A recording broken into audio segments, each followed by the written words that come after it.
What's up, everyone? Today we're going to be doing part 4 of Jurassic World Evolution 2.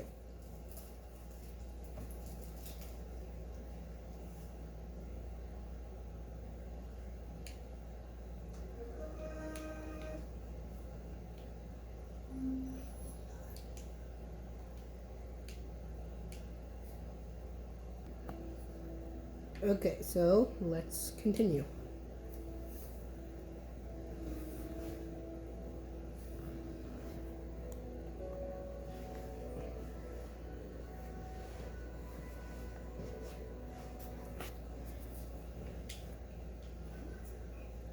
These dinosaurs won't be the only thing feeling stress if you don't get them calm and back under control.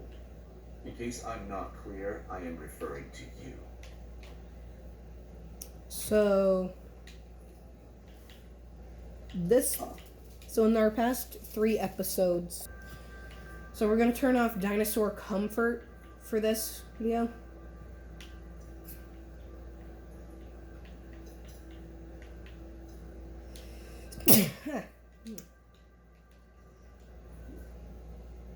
So we're going to be trying to make this, we're going to be trying to make the dinos as comfortable as possible. Going to give them, because now this is not going to be a park, this is going to be a sanctuary.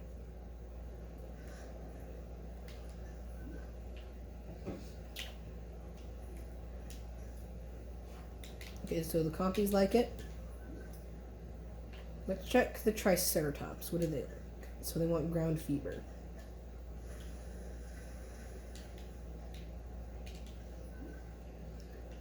And then the Indominus Rex.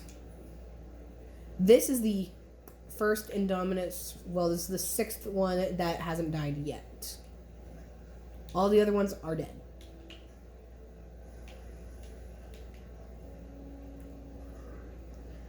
Literally every single other, well, all the Indominus Rex before that are dead.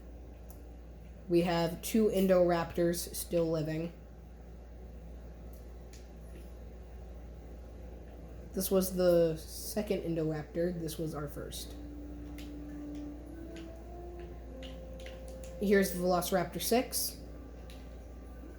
The Indominus Rex, well, let's check who the alpha is. 9.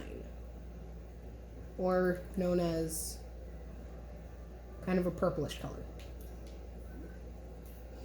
Now, we only have 2 living T-Rex. We used to have 6. And the rest of them are dead. First one to die was Big Edie. Then it was Rexy. Then just so on and so forth. And these 2 are the last ones alive. We have this guy, and we named him Pro because he's the one from the prologue, and we have Buck. Doe didn't survive.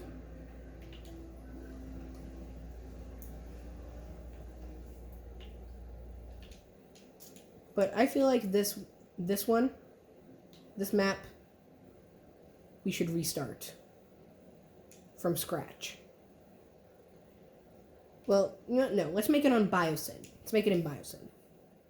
Because, as I said, in our parks, and sanctuaries, they're going to be run by Biosyn.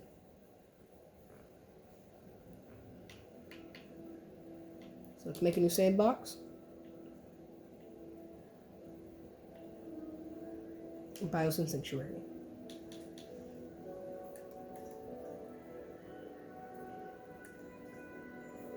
Let's just check the species viewer real quick. So we're going to go over the dinos that we're going to want here.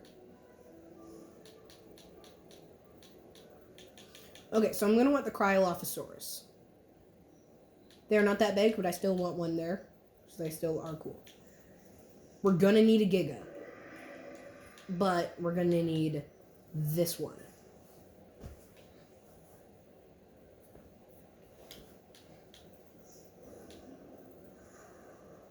We're going to want an Indominus Rex.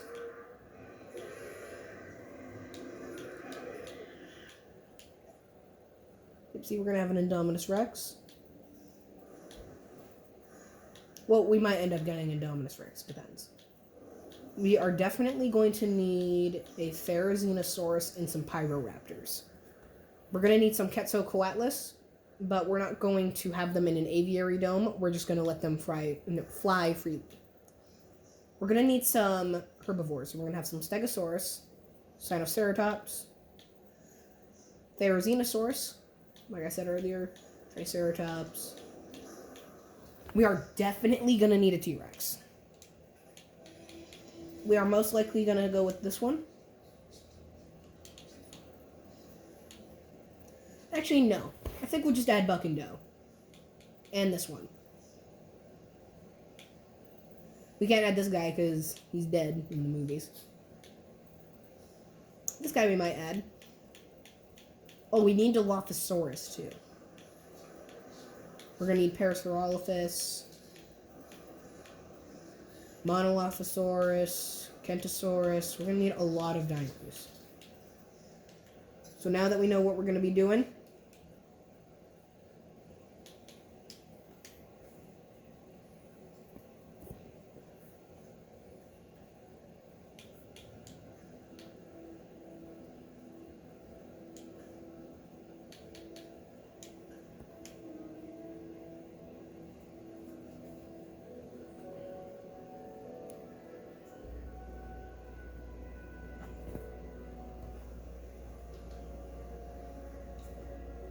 now zoom in again so we can just get a good view. So first we're going to start off over here. This is where we're going to have the main area, so let's clear it out.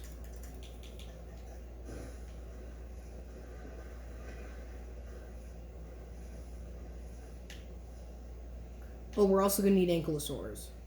Well, Ankylosaurus. Now over here, I don't want the dinos to know that there's something behind the fence. So that's why we're not adding invisible fence. That's why we're going to add concrete. Because we don't want them to be able to see through and want to break out.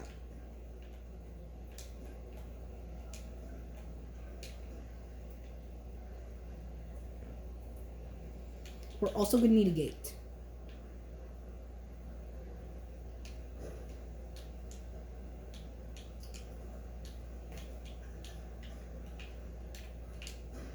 And we're going to add a fence, an invisible fencing around it.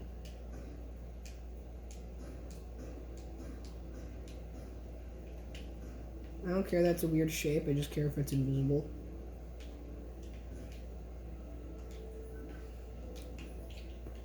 Let's start making time go by faster. So we're gonna need a control center. That's for sure.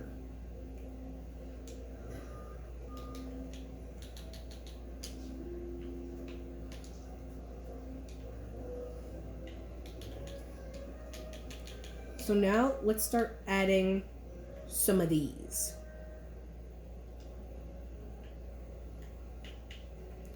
We're gonna have to get rid of some of the invisible fence so we can add in our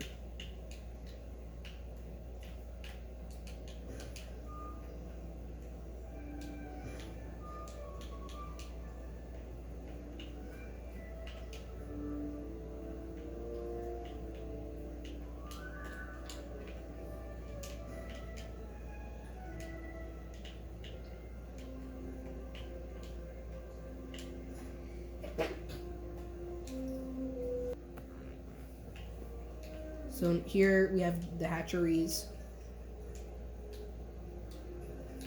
Before we actually start with the adding dinos,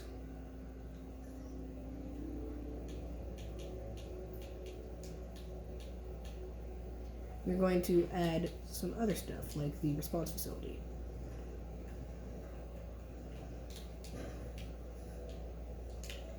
We're gonna get a staff center. And just for safe measure, we are also going to get the emergency shelter.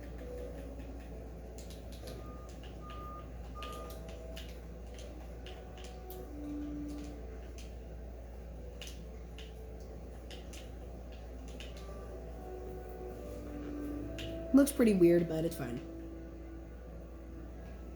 And we also have this.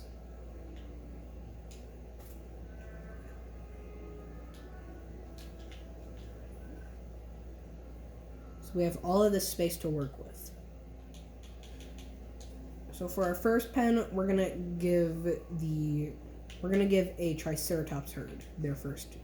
We're gonna give them the pen first. We're gonna have invisible fences, just because we don't want them attacking each other.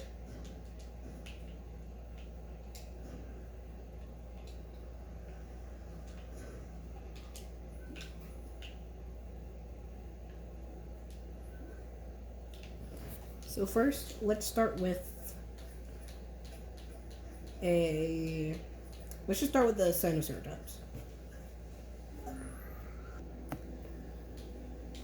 So we'll give this one a little bit of blue, and we'll give him a lighter green, more vibrant.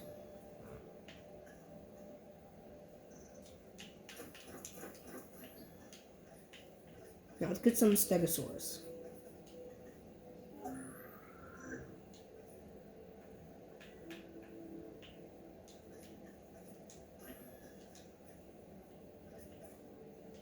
And let's just start incubating a T-Rex.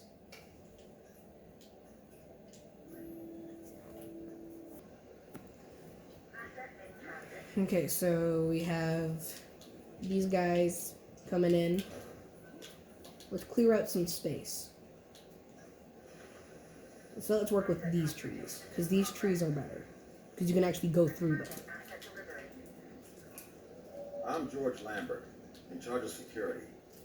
And I just want to remind you that the safety of our guests and our dinosaurs, well, that's job one. Little do they know, we are not making a park, we are making a sanctuary. Before I got into the paleo-curation game, even I knew of the Stegosaurus. Those plates running along its length from head to tail make it one of the most iconic dinosaurs. Our guests are going to want to see it, so make sure you do right by this animal. Asset transmitted.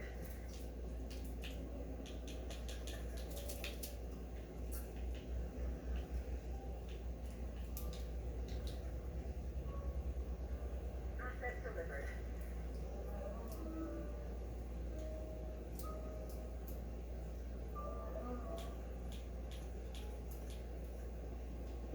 Asset has been delivered.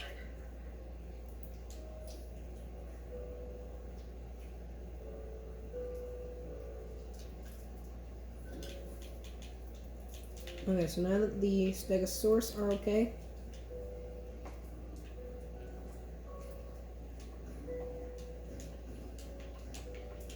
now let's give this trace. No, let's give the Gallimimus a pen, because we're gonna need Gallimimus.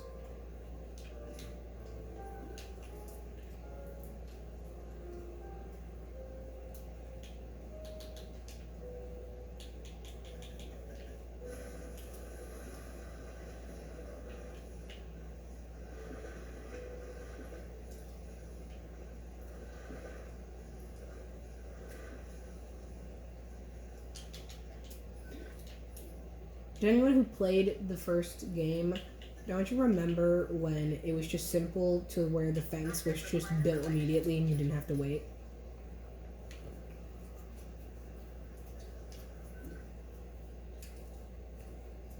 Commencing asset transit.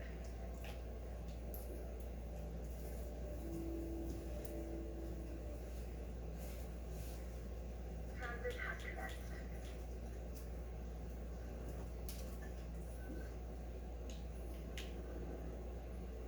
Delivery complete. Science is everything. It brought the dinosaurs back from beyond the brink, and it is keeping them here now. I hope you understand how vitally important this is. Oh, I haven't introduced myself. Dr. Kajal Dua. You need to be as passionate about our work as I am. I'll accept no less. Some of these animals present a real test of our abilities. Take, for instance, this latest dinosaur, the Gallimimus. It's an opportunistic omnivore that does best in groups. That alone isn't the problem, but the speed. Gallimimus is incredibly fast, which presents special challenges for the ranger teams tasked with monitoring them.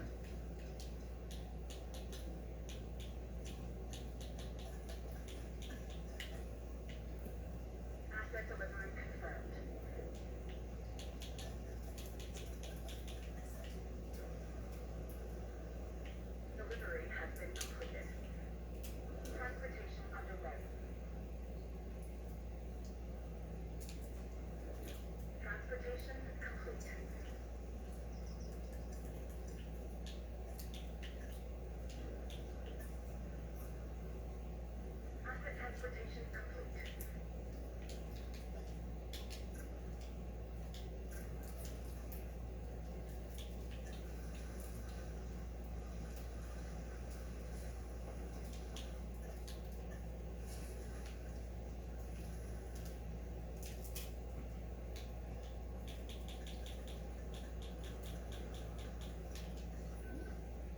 Now that we got all them in, let's just put in the Sinoceratops in there.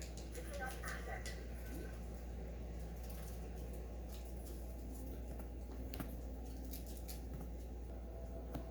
Asset has been collected.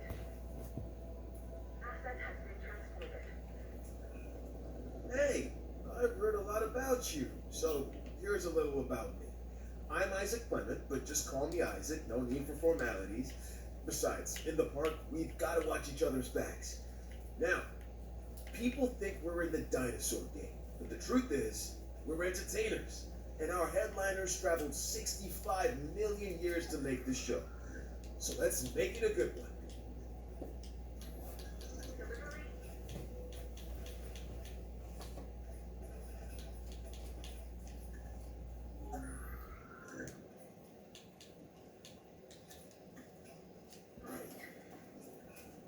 Right, the Sinoceratops, an herbivore that shares many traits with its more famous cousin, the Triceratops. This is a docile animal that you could make into a solid favorite with a little effort.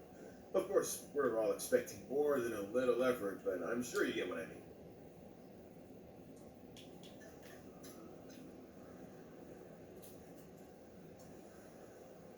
Delivery has been completed.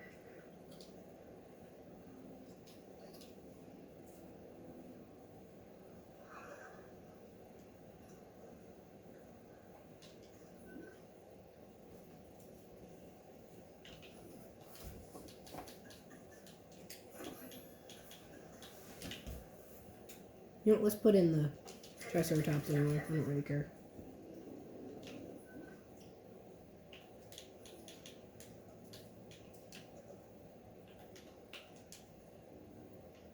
Asset transportation underway.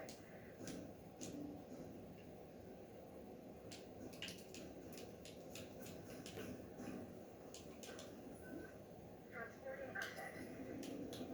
Asset has We're gonna need some Dreadnoughtus.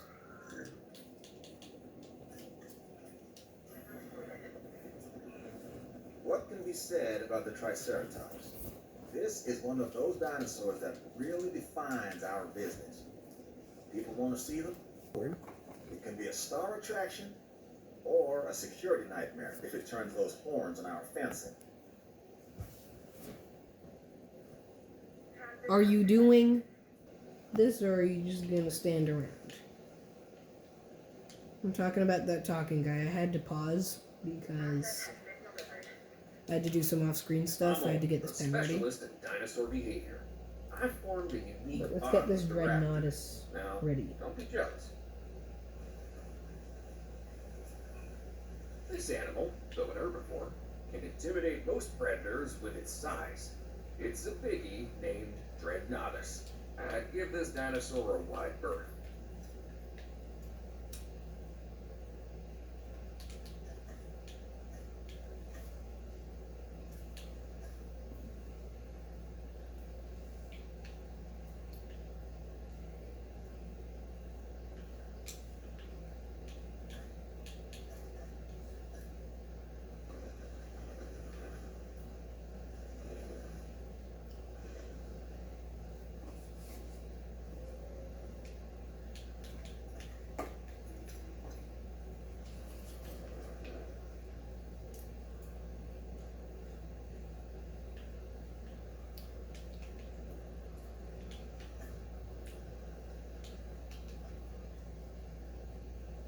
So our Dreadnoughtus so far is happy. Just standing there, eating his food. Let's get some more. We're gonna have 3. What does this guy like?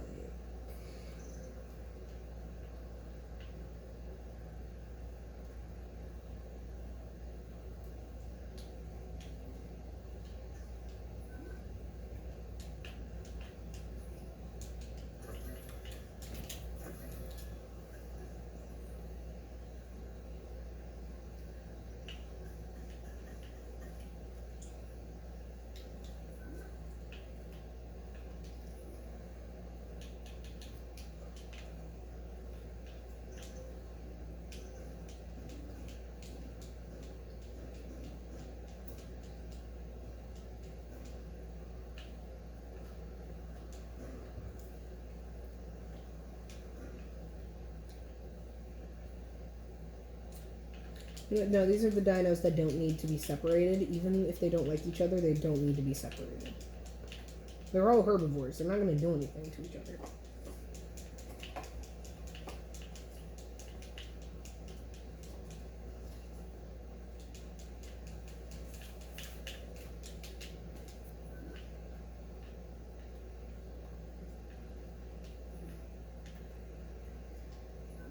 They won't do anything to each other. En route to pick up the asset.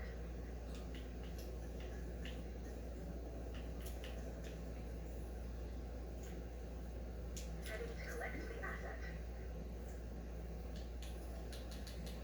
You know what? I don't care anymore. We're not gonna have fencing. Asset being transported. Asset transported.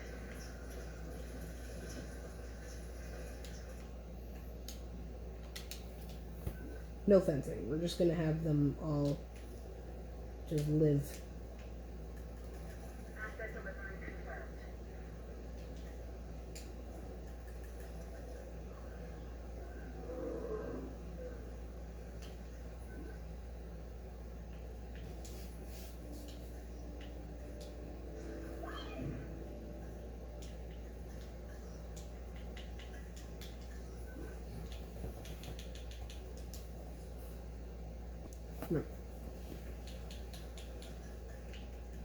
So let's add in some of This these. dinosaur, the Dilophosaurus, has a distinctive neck frill that can expand when it senses danger.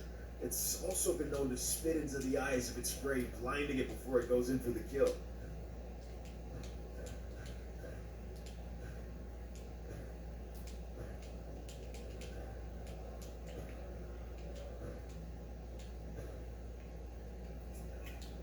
Hi, I'm Claire Deering. I know it must be overwhelming to meet all these new people, but you're about to embark on a life-changing adventure. It certainly was for me. Trust me, you'll understand. We're turning on fights.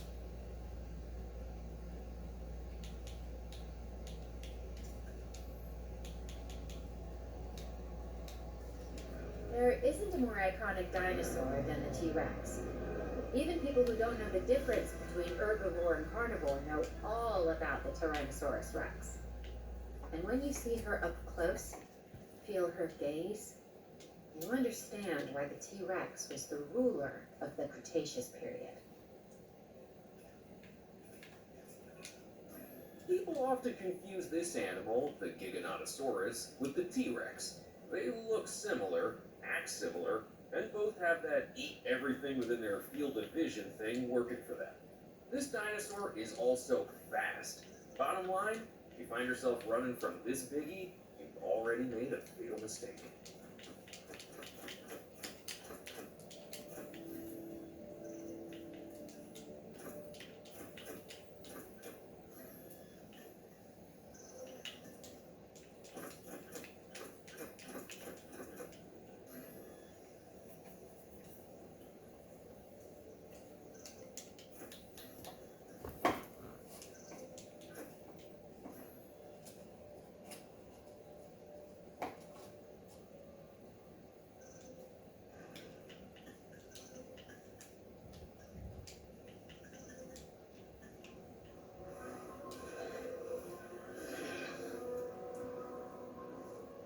They're all in a single file. Let me introduce you to Monolophasaurus. This is a no-frills predator straight from the Jurassic. Honestly, I could wax lyrical for days, because it's hard not to be impressed by such a colorful crest, but don't be fooled. This is one tenacious hunter.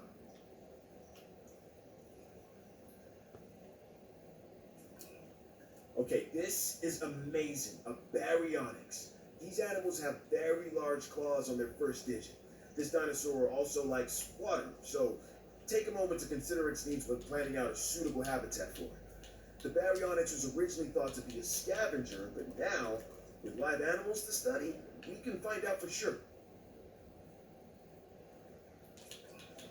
There was a lot of controversy about dinosaurs being the ancestors of modern-day birds before this one was introduced into the park. It's an Archaeornithomimus.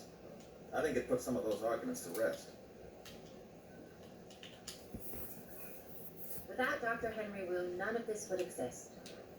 He has that drive and intensity that few people possess. My advice? Don't get on his bad side. Do I want the dinosaurs to fight? No. But do they want to fight? For some, it is what they were born for, what they live for, and what they're willing to die for.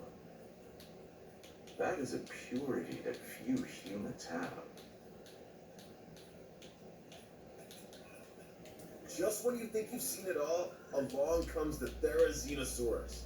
And believe it or not, those huge claws you see, they actually help to feed on vegetation. For real. But, just do me one favor, okay? Don't let near my hair with those things. Every dinosaur that's recreated is important, but some also capture our imaginations. The Allosaurus is one such animal. It is believed that in its original environment, it was squarely at the top of the food chain. I'm interested to discover if that's true, given the opportunity. Nice, Carnotaurus. You could recognize its predator immediately by the horns on its head, which give it a real rock and roll appearance. Those powerful legs can get this dinosaur moving as well, so probably best to stay out of its way. This dinosaur is so metal.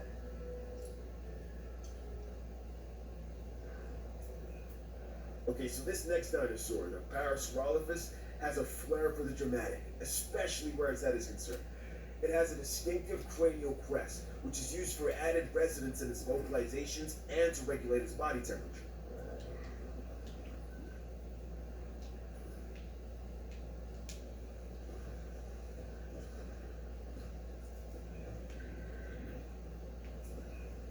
I finally get it. I finally understand why people have a fear of the dark. Once you peer into the shadows and see a pair of Dimetrodon eyes staring back at you, well, you'll be having nightmares for years. That's if you're lucky enough to walk away, because believe me, not everybody is.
And this is where we're going to end off the video.